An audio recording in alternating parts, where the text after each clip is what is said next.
Hi everybody and welcome back to the Motorgraph World channel. My name is Mari. Today I'm here with the new GV80, the luxury SUV from Genesis. And I know a lot of you have been debating whether it's the Coupe or the Coupé.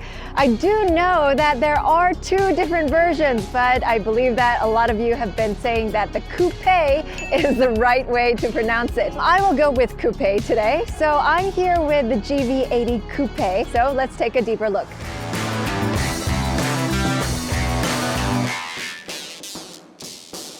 For those of you who haven't seen our initial preview look of the design, there are certain distinct design elements that distinguish GV80 Coupé and the GV80 luxury SUV. It's the grille. The grille, which is actually kind of like a two-layer system for the GV80 Coupé. However, the GV80, not the Coupé version, is just the front grille. However, it has kind of a side line along with this kind of chrome. So it looks like a two-line system that's in parallel with this front chrome. So that is kind of like the distinctive difference. And also the sportiness of the GV80 is another different factor that distinguishes the face. A lot of the elements are slightly different, a little bit more aggressive. The lip as well as the side details that are a little bit more sportier for the Coupé line. The GV80 is much more of a laid back, more luxurious look. However, I do like the edginess of the GV80 Coupé. The side profile is also what is very distinctive of the two differences between the GV80 luxury SUV and the GV80 Coupé. The Coupé has a much more sportier fly line, and of course the two headlamps that also traverse over to the sides is also something that's distinctive of the Genesis line. Of course, it's just a design detail that is a continuation from the Genesis lines. Also, you have the 265/40 22-inch wheels attached to it, giving it a little bit more presence and the sportiness on the SUV. A lot of people actually loved the concept designs and the mock-up of the GV80 Coupé. There's not so many cars that actually look exactly like the concept designs. However, for the GV80 Coupé, I must admit they didn't do that much in order to kind of slant down the A-pillar or overall the roof line. The actual thing does look as if it's kind of sitting upright, but still, nevertheless, I think that the fly line of the GV80 Coupé does look quite good. You also see the distinct details of the Coupé line, especially at the side and at the back, because those are where you see the biggest differences. And with the roof line and the fly line extending all the way to the back, and you see the embedded spoiler, and these chrome details with the embedded V for that Genesis logo. This is only seen on the Coupé line. So if you press that button right there, you can also pop up in the trunk. Then this also extends down to the trunk area. And as you can see, the exhaust pipe covers are actually also only seen on the GV80 Coupé line. The others are actually hidden down below with the GV80 luxury SUV. So now let's pop open the trunk and see what kind of space there has.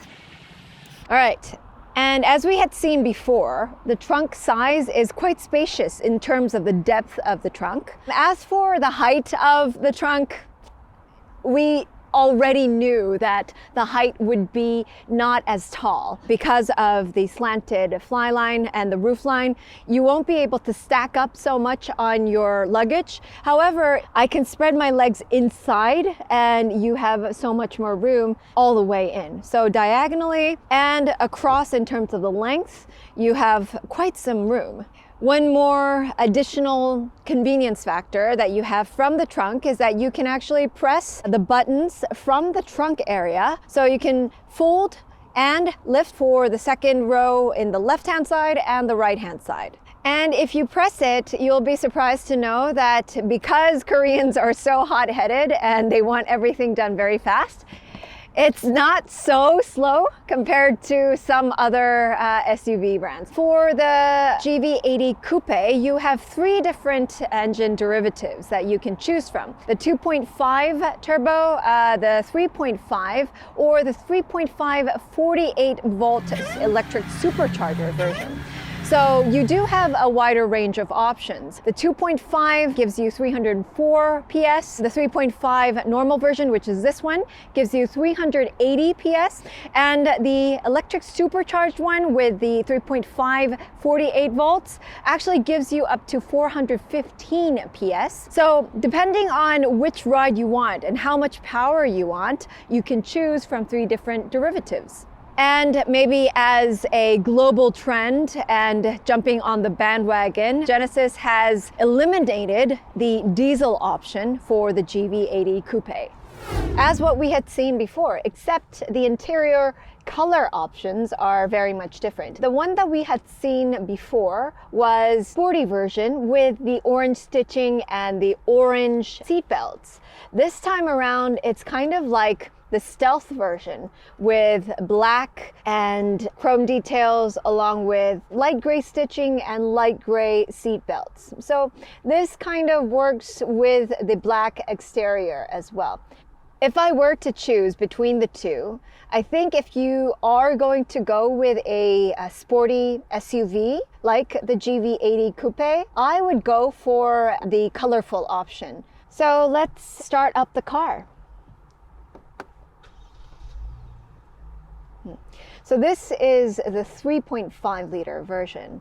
You would expect a little bit more of a rumble, but it's actually quite subtle and it's quite quiet. A lot of you who had beef with the differences in the concept car with the actual real version, you get a lot of visibility from the driver's seat too. A lot of those sporty SUVs really have a narrow line of sight, even with the driver's seat, because you have a small proportion of the top and the body part. Because of the sportiness of the car, they want that fly line to be as flat as possible. But in fact, the GV80 Coupe, for this one, I have quite a lot of visibility and I have a clear line of sight as if I'm sitting in a normal generic SUV, not the sporty version. So I do like this wide 27-inch screen, just one screen that gives you all of the details in just one screen. It doesn't hinder your line of sight. So one cool feature that is also embedded into this 27-inch center screen is that you actually have the Netflix app on the center screen. As for the HVAC, although it's a touchscreen, you do get a little bit of that tactile feeling from the touch screen. I'm personally more of an analog button type of person. I want to know whether I've hit that button or not. So if I had to pick a touchscreen, this would be the one to go. One thing that I do feel about the steering wheel is that it's a bit big and thick. So it doesn't really feel so much like a sporty SUV or a coupe kind of a steering wheel. Even with the controls here, I think the newer Hyundai models are a bit more modern compared to the controls here. It's an SUV, so you do want convenience and practicality as well, although this is a GV80 Coupe. But I'm not sure if it's so practical because the door trims are quite slim for the cup holders as well as the place where you want to store things. Because even with the brochures right now, they don't fit in completely. It hangs out. And the center console is quite fat. So this part takes up a lot of space. As for the storage, you only have a place for 2 cup holders. Of course, you have your wireless charging, and then you have this area to store, but this is quite shallow. And then you have your generic glove box, the drop-down version. So the definition of an SUV is literally a sports utility vehicle. This one looks as if it has a lot of space from the outside, but when you get into the car and look at each and every bits of the spaces, you realize soon that there's not that much space for storage. I mean, it's a nice interior and it's made it quite beautiful. However, you don't really see the convenience or practicality so much. It's more of the luxuriousness, yes. However, not so much the utility. So the GV80 Coupe, it doesn't have the sports factor like the true sporty SUV coupe. It doesn't have the true luxury features. It doesn't have the true SUV factors. So it's kind of like the ugly duckling in each of the segments. It doesn't fit here nor there. So I think that it's a great car, but it doesn't fit in any of the true segments. I think that's one drawback of this car. Because of the coupe line, a lot of people were worried that you wouldn't have enough headroom. But you don't need to be that concerned because I'm sitting upright and I still have enough headroom. And with this part, because there's a hump and you get a little bit more of the headroom. And as for the legroom, of course, I've adjusted it to my driving position, but still, you get more than enough with the legroom. You can adjust the seats for the second row. You also have head cushions and headrests so that if you are going for longer drives, then you can take a rest in the second row seat as well. Even with the Flyline, with the coupe, you have quite big windows for the second row seats. You do have the panoramic sunroof or the big sunroof, considering that this is a coupe. However, compared to the GV80 luxury SUV, this one, because of the Flyline that slants back, the sunroof itself is quite limited. And now for the second row seats, you still have that center armrest. You have 2 cup holders. It's quite heavy and it's sturdy. Ultimately, I think that the second row passenger seats for the GV80 Coupe is actually quite good, considering that this is a coupe model. Of course, it won't beat the GV80 luxury SUV. Considering that this is a coupe line, I think that it will probably be difficult to get any better than this. So this is the AR, augmented reality navigation. At the moment, it's switched over to the 2D map. And then afterwards, when you have to make a turn or a shift, then it will switch over to the augmented reality.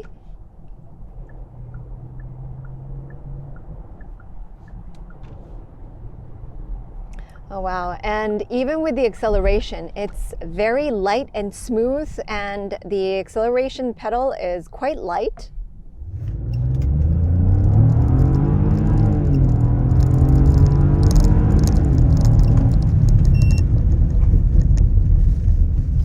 So the overall comfort or the rideability of the car is what you would expect from a Genesis or what you would expect from a Korean manufacturer. It's quite bouncy and comfortable, and the suspension is soft. It's not so much what you would expect from a sporty SUV. To give the manufacturer a bit of credit, they did take into consideration the overall driving experience that you would have in the urban atmosphere in Seoul or in any other cities in Korea, because you have so many traffic jams and you're always in them.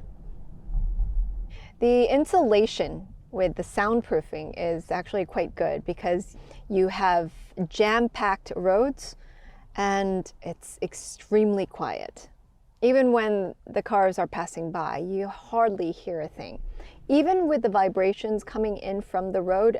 And I think that that is what Genesis defines as a lot of a luxury. The quietness, the soundproofing, the insulation, and the comfort inside the car is also defined as being very serene while you are driving the car. The ambient lights inside the car are not so in your face. They have different zones where it's quite subtle, and it's just very small details that you have. So I have the adaptive cruise control on. The Hyundai driving assistance is the HDA function that they have. When you're stuck in a traffic accident, all you need to do is turn it on and just have your hands ready at the wheel, your feet close to the brakes, but you don't need to be too concerned about it. Just relax, and the car will do most of the work for you. Let's go to the park. 오디오 너무 좋은데요? So the sound system is actually quite voluptuous, I think, because in a lot of the cases you get different levels of the tones. Sometimes the bass isn't right. However, this car tells you that it's actually fitted and assembled all together very tightly. And for me, as a person that has to listen to a lot of different things all at once, I hate it when acoustics are bad inside a car. In that case, I actually just turn it off. But in this case, I would love to turn on music when I'm inside the car. We have a digital room mirror. This is the Coupé model. So in some cases, the rear view would be a little bit limited because of the fly line. However, because it's a camera and because it's a digital room mirror, you get the full breadth and width of the view. This would come in handy. So we've traveled a distance of around 20 kilometers. It was a stop and go condition because we were stuck in traffic for about 15 minutes. And at the moment, the mileage reads 6.8 kilometers per liter. Mind you, this is not going to be the most fuel efficient car, but you will have to consider all of those things when you buy this GV80 Coupé.